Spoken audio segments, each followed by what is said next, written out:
ఉన్నారని మళ్ళీ వాడే చెప్పాడు. అంటే వాళ్ళని కూడా ట్రైనింగ్లో దించేసి, పసిపిల్లల్ని కూడా ట్రైనింగ్లో దింపేసి, 5-6 ఏళ్ల పిల్లల్ని కూడా వాళ్ళకి అంటే ఏం చెప్తున్నాడు. ప్రత్యేకించి దగ్గర దగ్గర 1250 మదరసాలను మూసేశారట. ఈ ఈ అలర్ట్ వచ్చిన తర్వాత పీఓకేలో మూసేయాలని చెప్పి ఇన్స్ట్రక్షన్ ఇచ్చింది. ఎందుకంటే వాళ్ళు ఊహించారు ఈ దాడి ఏదో జరగబోతోంది అని చెప్పేసి. నిజంగా మసూద్ అజహర్ దాంట్లో ఉండుంటాడా, వాడు చనిపోయి ఉంటాడా, లేకపోతే ఒకళ్ళు చనిపోయినా సరే మేకపోతు గాంభీర్యానికి వాడి పేరు తట్టుకుని మన మావోయిస్టులు లేఖలు రాస్తుంటారు చూడండి, అందులో ఒకటే పేరు ఉంటుంది, మారుతుంటారు, వ్యక్తులు మారుతుంటారు. అట్లాగే వీళ్ళు కూడా అదే ఫార్ములా ఉపయోగించుంటారా? ఈ క్యాంప్స్ వేటిల్లో టాప్ లీడర్స్ ఎవరు ఉండరండి. Only middle level at the best 1 or 2 ఉంటారు. మిగతా వాళ్ళంతా లోవర్ లెవెల్ క్యాడర్సే ఉంటారు. లేకపోతే ట్రైనింగ్ అవుతున్న వాళ్ళు, కొత్తగా తీసుకొచ్చిన వాళ్ళు, కొత్తగా రిక్రూట్ అవుతున్న వాళ్ళు, అటువంటి వాళ్ళే ఉంటారు. తప్పనిసరిగా మసూద్ అజహర్ ఆ క్యాంప్ లో లేరు, అందులో డౌట్ ఏం లేదు.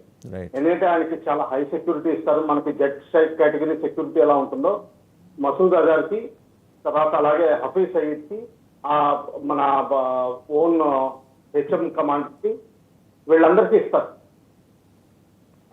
అందులో సందేహం ఏం లేదు. ఇక నెక్స్ట్ పాయింట్ అంటారా, మన S-400 అనేది స్ట్రాటజిక్ ఎయిర్ డిఫెన్స్ వెపన్, చాలా కాస్ట్లీ వెపన్, ప్రపంచంలోనే చాలా శక్తివంతమైంది, లేటెస్ట్ టెక్నాలజీ.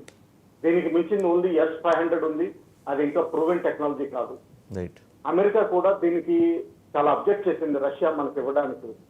ఇదేంటంటే స్ట్రాటజిక్ వెపన్ కింద వాడతారు తప్పే కానీ ప్రతి ఏదో డ్రోన్ లాంచ్ చేశారు లాహోర్ నుంచి, అది రెక్కి చేయడానికో లేకపోతే కొన్ని డ్రగ్స్ స్మగ్లింగ్ చేయడానికో పంజాబ్ బోర్డర్లో, అటువంటి వాడే అవకాశం లేదు. స్ట్రాటజిక్ టార్గెట్స్ అంటే దీనికి కేపబిలిటీ ఏంటంటే 400 కిలోమీటర్స్ నుంచి గుర్తుపట్టి 250 కిలోమీటర్స్ ముందనే దాన్ని సర్వనాశనం చేయగలిగే కెపాసిటీ ఉంది. దీనికి తగిన టార్గెట్స్ దొరికితేనే అప్పుడే వాడతాం. దీనికి చాలా sophisticated radar systems, tracking systems, firing systems ఇవన్నీ అనుసంధానం అయ్యి ఉంటాయి. అందుకని చెప్పి దీన్ని చాలా రేర్ గా వాడతారు, అవసరం వచ్చినప్పుడే వాడతారు. ఆ విధంగా గ్రహించాలి. చెప్పండి. రైట్. కిషోర్ గారు, కల్నల్ వీవీరావు గారు దాని ఆ పర్టికులర్ వెపన్కి సంబంధించిన దాని టెక్నాలజీ అంతా వివరించారు. అయితే ఇంతవరకు ఈ గ్రౌండ్ మీద మనం టెస్ట్ చేయలేదు, అమెరికా నుంచి కూడా అబ్జెక్షన్స్ ఉన్నాయి. అంటే మన మీద దాడి జరుగుతున్నప్పుడు 400 కిలోమీటర్ల దూరం నుంచే గుర్తించి దాన్ని 250 కిలోమీటర్ల దగ్గర నిలవరించే ఒక అద్భుతమైన వెపన్ అది. యాజ్ ఇట్ ఈస్గా అది ఉపయోగించే సందర్భం ఇప్పుడు ఏర్పడబోతోంది అని ఒక సందేహం ఉంది, నమ్మకం కూడా ఉంది డిఫెన్స్కి. అండ్ అలాగే దేశ ఆంతరింగ వ్యవహారాలు చూసే మిగిలిన యంత్రాంగాలన్నిటికీ కూడా. ఈ పరిస్థితుల్లో S-400 అంటే అవసరం పడితేనేనండి, కావాలని ప్రత్యేకించి మనకి మొదల నుంచి కూడా ఏంటంటే మనకు దాడి చేయటం లేదు. ఇన్ కేసు వాళ్ళు తెగబడితే మనం దీన్ని ప్రయోగించడానికి ఏమైనా ఛాన్స్ తీసుకునే అవకాశం ఉందా?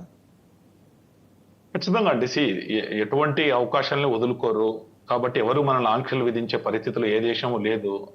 అమెరికా కాదు, ఇంకోటి కూడా కాదు. అవసరం అన్నప్పుడు ఖచ్చితంగా వాడతారు, ఖచ్చితంగా దాన్ని యూజ్ చేసుకుంటారు. మనం గత 10-11 సంవత్సరాల్లో చూస్తే డిఫెన్స్ లో చాలా అప్డేషన్స్ జరిగినాయి. చాలా అందరికి కూడా ఈ బుల్లెట్ ప్రూఫ్ జాకెట్లు ఇవ్వడం కావచ్చు, మోదీ గారు ప్రతి సంవత్సరము దీపావళికి పోయేసి వాళ్ళతో పాటు స్పెండ్ చేయడం కావచ్చు, ఇవన్నీ కూడా చాలా విప్లవాత్మకం. అంటే అన్ని రకాల మార్పులు జరిగినాయండి. కాబట్టి defence forces are very very proactive. మనం కూడా చూసాము నిన్న అంతా కూడా మహిళలు కూడా ఎక్కువ మంది రిక్రూట్ అయ్యారు. సో ఖచ్చితంగా మనం will not leave any stone unturned అంటారని. ఖచ్చితంగా ఏ యొక్క అవకాశాన్ని వదలము. దీని ఎవరి యొక్క దయాదాక్షిణ్యంలో లేకపోతే ఎవరిదో ఒక పర్మిషన్ తీసుకోవాలనే పరిస్థితి కూడా ఏమి ఉండకపోవచ్చు. మనకు రియల్ గా అవసరం వచ్చింది, ఖచ్చితంగా నీడ్ ఆఫ్ ద అవర్ అన్నప్పుడు ఖచ్చితంగా విల్ యూజ్ ఇట్, అలా డౌట్ ఏం లేదు. రైట్. థ్యాంక్ యూ కిషోర్ గారు.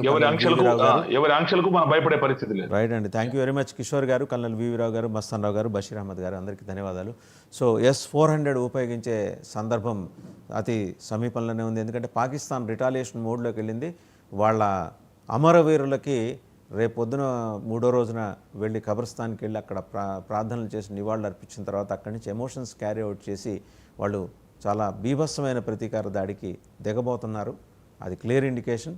షహబాజ్ షరీఫ్ గారి వ్యక్తిగత ఆరోగ్యం ఎలా ఉన్నా సరే ఆయన కూడా పాపం వచ్చి కుర్చీలో కూర్చొని నేషనల్ సెక్యూరిటీ కమిటీ మీటింగ్ని చైర్ చేసి వాళ్ళ చావుగా మిగిలిన టెర్రరిస్ట్ ముక్కల్ని కూడా ఉద్దేశించి ఆయన మాట్లాడాడు. సో మొత్తానికి ఏంటంటే ఇదంతా తేలిగ్గా తీసుకునే వ్యవహారం కాదు. మన